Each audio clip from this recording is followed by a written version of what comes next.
وہ ایک نوجوان تھا، حسین و جمیل تھا، اللہ نے حسن عطا کر رکھا تھا بڑا۔ اس نے جب بھی نماز پڑھنے کے لیے آنا نا تو راستے میں ایک عورت تھی، اس کی نظر پڑتی، اور یہ کہا گیا ہے کہ جو نظر ہے یہ شیطان کے تیروں میں سے ایک تیر ہے حضرت، اسی لیے تو حضرت جی نظریں جھکا کے چلنے کا حکم دیا گیا ہے، کیونکہ جو نظر ہے یہ شیطان کے تیروں میں سے ایک تیر ہے حضرت جی۔ پڑھ تو یہ ایک دفعہ جاتی ہے لیکن کتنی دنوں تک حضرت اس نظر کا جو اثر ہے وہ دل سے نہیں جاتا حضرت۔ اپنی نظریں بڑی سنبھالو حضرت، اپنی نظریں بڑی سنبھالو حضرت۔ اس کی تو نظریں پاک تھیں لیکن راستے میں ایک عورت تھی، اس کی پاک نہیں تھی۔ اس نے آتے جاتے جاتے آتے آتے جاتے اس کو دیکھنا، شیطان نے اپنا کام کرنا شروع کر دیا۔ اس نے ایک دن کیا کیا، اس نے اپنی خادمہ سے نا اپنی خواہش کا اظہار کیا، میرا دل کرتا ہے کہ اس نوجوان سے نا تنہائی ملے، لیکن ملے تو ملے کس طرح؟ وہ جو خادمہ تھی ذرا پکی عمر کی تھی، اس نے کہا یہ تو کوئی مشکل کام نہیں ہے، آج ہی رات کو بات بنا دیتی۔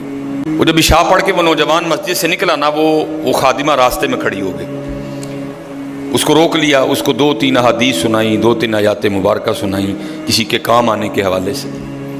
ہمارے گھر میں مرد کوئی نہیں ہے، کچھ وزنی سا سامان اٹھانا ہے، اگر آپ اٹھا دیں تو بڑی نوازش ہوگی، اللہ راضی ہوگا، اللہ کے رسول راضی ہوں گے، کہ کوئی مسئلہ نہیں۔ اسی طرح ہوا حضرت، وہ گھر لے گئی، پچھلے کمرے میں لے گئی، وہ جیسے کمرے میں داخل ہوئے وہ عورت پہلے موجود تھی، اس نے جناب اندر سے چٹکنی لگا لی اور اس کے سامنے اپنی خواہش کا اظہار کیا۔ جیسے میں نے کہا نا بڑا مشکل موقع ہوتا ہے، لیکن وہ نوجوان ہماری طرح کا نوجوان نہیں تھا، وہ قرآن والا نوجوان تھا، اس کا تعلق قرآن سے مضبوط تھا۔ اس کو یہی آیت یاد آئی، وَلِمَنْ خَافَ مَقَامَ رَبِّهِ جَنَّتَانِ، جو اپنے رب کے حضور کھڑا ہونے سے ڈر گیا، موقع بھی تھا، طاقت بھی تھی، عمر بھی تھی، خواہش بھی تھی، پھر بھی ڈر گیا، نہیں میرا اللہ دیکھ رہا ہے، میں کل اپنے اللہ کے حضور کون سا منہ لے کے جاؤں گا، کس طرح اللہ اور اللہ کے رسول کی بارگاہ میں کل جاؤں گا، سارا کچھ کر سکتا تھا، کوئی تیسرا نہیں تھا، لیکن کیا نہیں، میرا اللہ دیکھ رہا ہے حضرت۔ وہ ایسا خوف طاری ہوا، ایسا خوف الہی طاری ہوا، غش کھا کے گر گئے نیچے، اور ڈر گئی، آگے بڑھ کے کسی نے نبض نہیں دیکھی کہ زندہ ہے کہ شہید ہو گیا، انہوں نے سمجھا کہ شاید مر گئے۔ اس نے دروازہ کھٹکھٹایا، باہر سے اس نے خادمہ نے دروازہ کھولا، اس نے کہا یہ تو مر گیا۔ اس نے کہا یہ بھی کوئی مشکل بات نہیں، بھائی نام تو اس پہ لگے گا نا جس کے گھر سے لاش برآمد ہوگی، تم ٹانگیں پکڑو میں ہاتھ پکڑتی۔ انہوں نے تھوڑا سا محنت مشقت کر کے نا اٹھا کے جو باہر کوڑا پھینکنے کی جگہ تھی نا اس نوجوان کو پھینک دیا۔ اب رات پڑ گئی، بیٹا گھر نہیں آ رہا، باپ پریشان تھا۔ جب کافی وقت گزرا نا تو والد صاحب بیٹے کی تلاش میں نکلے، تو راستے میں کیا دیکھتے ہیں کہ وہ جو کوڑا کرکٹ پھینکنے کی جگہ ہے وہاں بیٹا پڑا ہوا ہے۔ بیٹے کو اٹھایا، گھر لے آئے، منہ پہ پانی کے چھینٹے مارے، بیٹے کو ہوش آئی۔ باپ نے پوچھا پتر کیا ہوا؟ وہ بیٹے نے پھر سنانا شروع کیا۔ جب پھر وہاں پہنچا نا کہ اس عورت نے مجھے دعوت زنا دی، تو پہلے تو خوف الہی کی وجہ سے بے ہوش ہوا تھا، اس بار اتنا خوف الہی نے غلبہ کیا کہ واقعی روح پرواز کر گئی ہے۔ والد نے راتوں رات جنازہ کروا دیا۔ صبح والد صاحب فجر کی نماز کی جماعت میں شریک نہیں ہو سکے۔ جب نماز سے فارغ ہوئے نا تو امیر المومنین حضرت سیدنا عمر بن خطاب رضی اللہ تعالیٰ نے پوچھا بھائی وہ آج ہمارا فلاں مقتدی کیوں نہیں آیا؟ لوگوں نے ساری بات سنائی، حضرت جوان بیٹا تھا، انتقال کر گیا، رات ہی کو جنازہ ہو گیا، شاید اس وجہ سے حضرت نہیں جماعت میں تشریف لا سکے۔ آپ نے فرمایا چلو اپنے بھائی کے غم میں شریک ہوتے ہیں۔ حضرت سیدنا عمر فاروق رضی اللہ تعالیٰ عنہ آئے، باتیں ہوتی رہیں، آپ نے بیٹے کے انتقال کی وجہ پوچھی، بیٹے نے ساری بات سنائی۔ آپ نے فرمایا اچھا تیرے بیٹے کا انتقال خوف الہی کی وجہ سے ہوا ہے؟ تو اللہ تو فرماتے ہیں وَلِمَنْ خَافَ مَقَامَ رَبِّهِ جَنَّتَانِ، اور جو ہمارے رب حضور کھڑا ہونے سے ڈر گیا اس کے لیے 2 جنتیں ہیں۔ تو چل پھر مجھے ذرا اپنے بیٹے کی قبر پہ لے کے چل حضرت ہے۔ لکھا ہے حضرت عمر فاروق آپ اس کے بیٹے کی قبر پہ تشریف لے، اس کی قبر پہ کھڑے ہو کے اس نوجوان کو باہر سے مخاطب کر کے فرماتے ہیں، اللہ فرماتے ہیں وَلِمَنْ خَافَ مَقَامَ رَبِّهِ جَنَّتَانِ، اور جو اپنے رب کے حضور کھڑا ہونے سے ڈر گیا اس کے لیے 2 جنتیں ہیں۔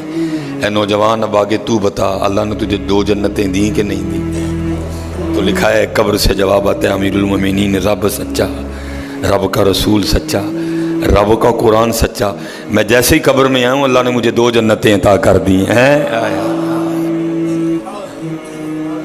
بچو اس سے بچو حضرت، اس دور کا سب سے بڑا فتنہ حضرت، اس سے بچو حضرت، اور خود نہیں بچا جاتا حضرت، اپنے اللہ کے حضور بار بار گڑ گڑاؤ یا اللہ سانو بچا لے۔ اور پھنسایا حضرت ہمیں انہوں نے اس طرح ہے، ہمارے معاشرے کو انہوں نے اس طرح کا بنا دیا ہے کہ یہاں زنا بالکل بری چیز نہیں سمجھی جا رہی، لوگ فخر سے بتاتے ہیں، اور یہ قرب قیامت کی نشانی ہے۔ لوگ گناہ کر کے فخریہ بتایا کریں گے۔ آج کا نوجوان فخریہ بتاتا ہے، جی میری اتنی گرل فرینڈز ہیں، آج کا نوجوان فخر سے بتاتا ہے۔ یہ قرب قیامت ہے، یہ نشانی ہے قیامت کی۔ لوگ گناہ کر کے ڈریں گے نہیں، بلکہ فخریہ بتایا کریں گے، ہاں جی میں یہ گناہ کر رہا ہوں اور اتنی جگہ کر رہا ہوں میں یہ گناہ۔ لیکن کیا ہوگا، نیکی مشکل ہو جائے گی۔ آج حضرت جی آپ دوسرا نکاح کر لیں، اللہ سنت ہے، قرآن میں اللہ خود کہہ رہے ہیں فَإِن تَابَ لَكُم مِّنَ النِّسَاءِ مَثْنَىٰ وَثُلَاثَ وَرُبَاعَ۔ پہلے کی تو اللہ نے بات ہی نہیں کی، بات ہی دوسرے سے شروع ہو رہی ہے۔ مِّنَ النِّسَاءِ مَثْنَىٰ وَثُلَاثَ وَرُبَاعَ، پہلے کی بات ہی نہیں ہوئی، بات ہی دوسرے سے شروع ہو رہی ہے۔ جتنی مرضی گرل فرینڈ رکھ لیں، آپ کو کوئی برا نہیں سمجھے گا، بلکہ لوگ آپ کے جانے کے بعد بڑا خوش ہو گئے کہ یار بڑا رنگین مزاج آدمی ہے۔ لیکن حضرت آپ دوسرا نکاح کر لیں، اسی وقت آپ لوگوں کے کاغذوں میں 2 نمبر ہو جائیں گے حضرت۔ پیکے بھی ناراض، سونے بھی ناراض، بھرا بھی ناراض، سالہ بھی ناراض، ہیں جی، چھوٹا بھی ناراض، وڈا بھی ناراض ہے۔ یہ کیا ہے؟ یہ قرب قیامت ہے حضرت۔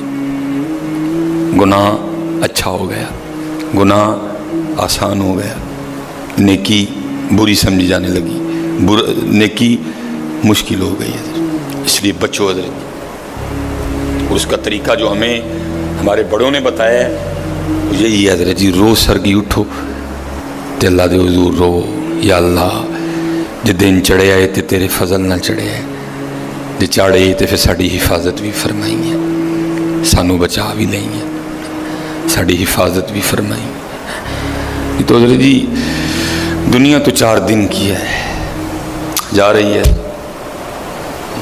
کالے وال مسافر ہوئے، چٹیاں ڈیرے لائے، کالے وال مسافر ہوئے، چٹیاں ڈیرے لائے، ویکھ محمد بخشا موت سے نہیں آئے۔ اور حضرت جی اللہ سب کو اپنی حفاظت میں رکھے۔ اگر کوئی اس گناہ میں پھنسا ہوا ہے، اگر کوئی اس گناہ میں پھنسا ہوا ہے تو میں کہوں گا کہ توبہ کر لیں سارے حضرت، کیونکہ حضرت یہ وہ گناہ ہیں کر تو ہم رہے ہیں، لیکن اس کی سزا ہماری نسلوں کو بھگتنی پڑنی ہے حضرت۔ کیونکہ امام شافعی رحمۃ اللہ تعالی علیہ فرماتے ہیں زنا وہ قرض ہے جو لے تو رہا ہے لیکن چکائے گی تیری اولاد حضرت۔ زنا وہ قرض ہے جو لے تو رہا ہے لیکن چکائے گی تیری اولاد حضرت۔ اس لیے حضرت جی اپنی اولاد کے لیے، اپنی بیٹیوں کے لیے، اپنی بہنوں کے لیے گڑھے نہ کھودو حضرت، اس سے بچو حضرت، اس سے بچو۔